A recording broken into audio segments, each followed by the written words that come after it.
Airstream song, Airstream song. Cruising to the campsite singing our song. Airstream song, Airstream song. We are the Airstream nerds.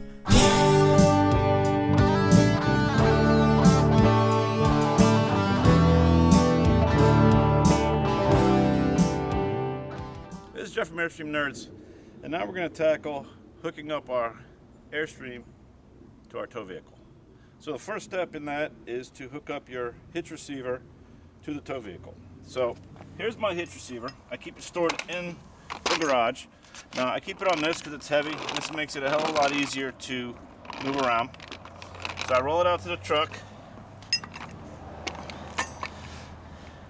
Now I have this rubber cover over the ball because I use the hitch grease, and I'm wearing the gloves because it's pretty messy job. So we have the hitch grip.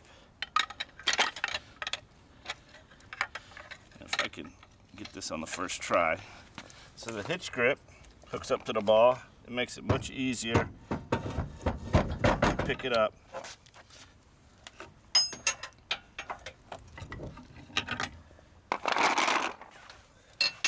So I'm wearing the gloves because there's hitch grease all over this thing. So you want to line the hole up. Now over here you have the hitch pin is an L shape. So you want to make sure that you put this in, you put the pin in while the L shape is down. The reason being is gravity is going to make it go this way, and if it's this way, gravity could make it fall out. So this way we're fighting gravity on both sides. All right, so after I get the hitch receiver in, then or the ball, or whatever the proper name for this is, I make sure that my trailer sits a little bit higher than the ball, just so I don't have to get out and raise the height. I can pull the ball right up under the trailer and be good. So I'm gonna raise it up a little bit.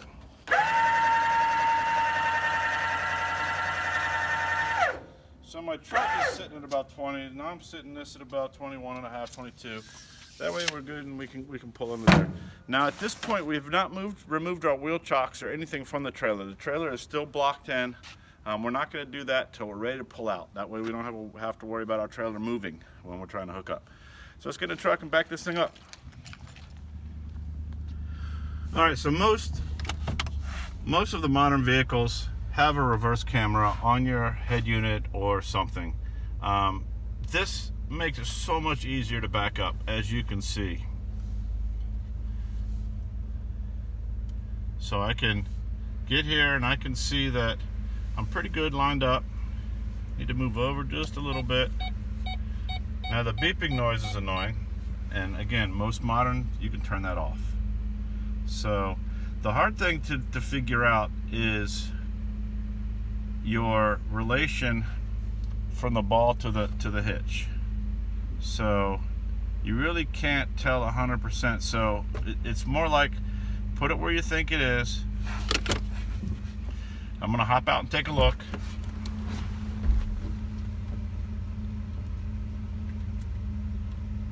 And even though it looks like on that picture that I'm right under it, the ball is actually sitting in front. So I'm like a whole ball width away from being under there. So that is probably perfect. So let's go take a look. So this is where you want to have the ball. And you can see the bulbous part here on the jack lines up with the ball. Yeah, don't forget this part like I did. I mean, it's not really forgotten. It's just would have made it a little faster to do that before.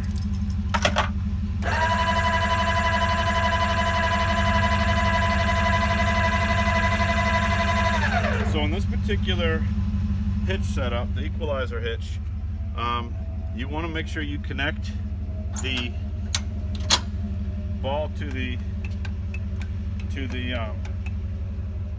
trailer first.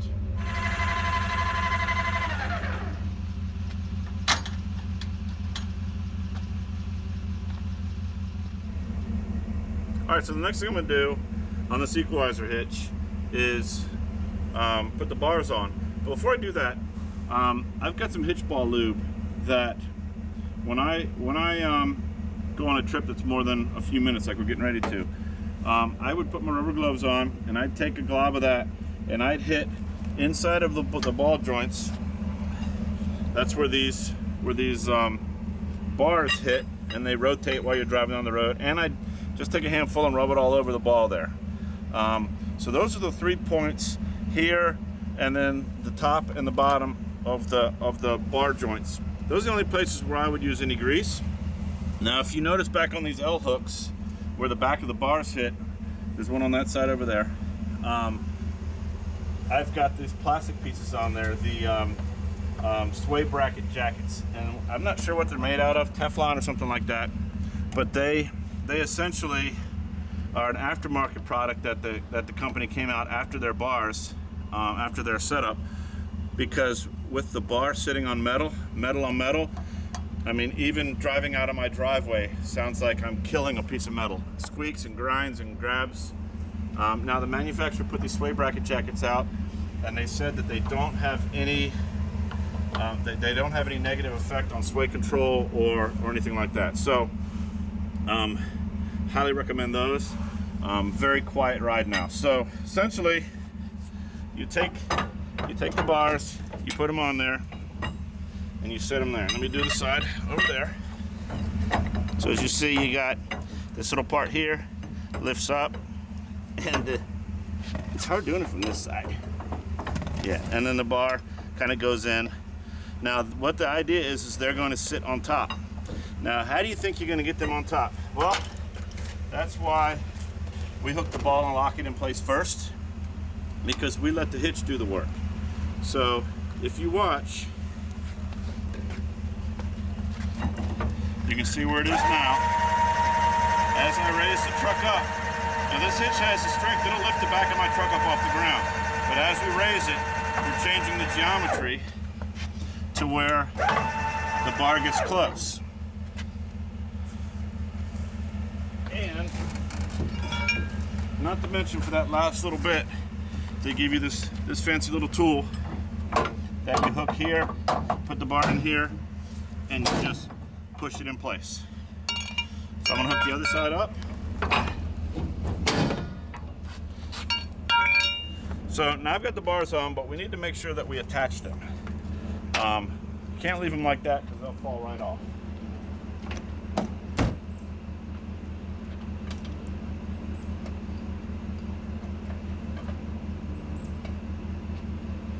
So they have 2 types of bars to secure those. The first one just came like this, and they put a cotter pin through. Now I'm not sure how it happens, but this was the original kind that I had on here. And I got home from a trip one time, and one of these were gone. So I checked, and they had come out with a new kind that have the thing built in and attached, so it's not loose, it can't pop off. So you set it on there, and you just rotate it around, and that'll keep that bar in place. Once things go down, it's going to catch, it's going to move over, and it's going to catch on there, and it's not going anywhere.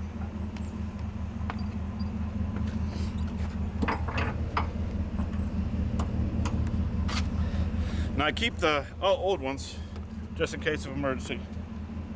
Keep them in the back of the truck with all the rest of them. Now at this point, the only thing we need to do is take the pressure off the hitch. And as I'm doing this, there's a whole bunch of pressure being pushed down on these bars, which creates this pivot point. It stretches the pivot point out, which makes this more of a straight line and takes some of the weight off and distributes the vehicle so the weight isn't always on the ball on the back. It stretches it out so the whole truck settles. So we're all hooked up. So I'm going to bring the hitch all the way up. Now I haven't really found a super handy device for the next stuff. So these are probably one of the most important things you got to do is put your chains on. Now these safety chains are designed to catch the weight of the vehicle should it come loose or something break here. So you want to cross them. So you want to take the chain that's on this side and put it on the hook that's on this side. So I give the chains a little bit of a twist. It's just to keep them off the ground here.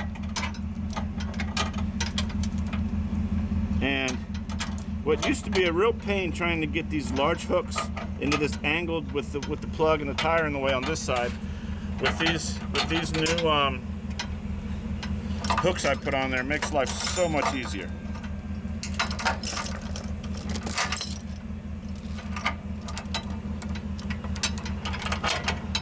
So now the chains are up off the ground, they're not going to rub. Make sure you take your hitch blocks.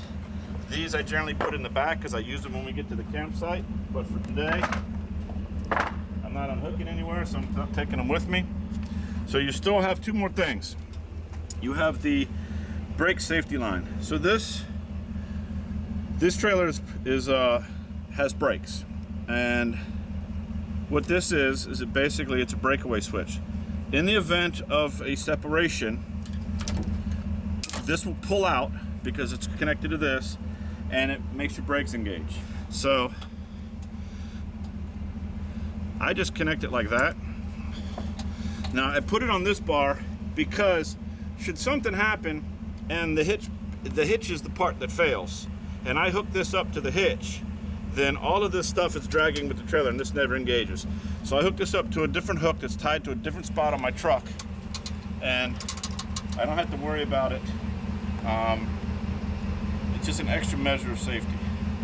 Last but not least, we have the power umbilical. Now this is the part that I don't really have a great way to secure. So it goes in the plug. This little thing on the cover catches that to keep it from being pulled out. But on this side, I've never really found a good way to hold it in place. So I got a couple bungee cords, and I essentially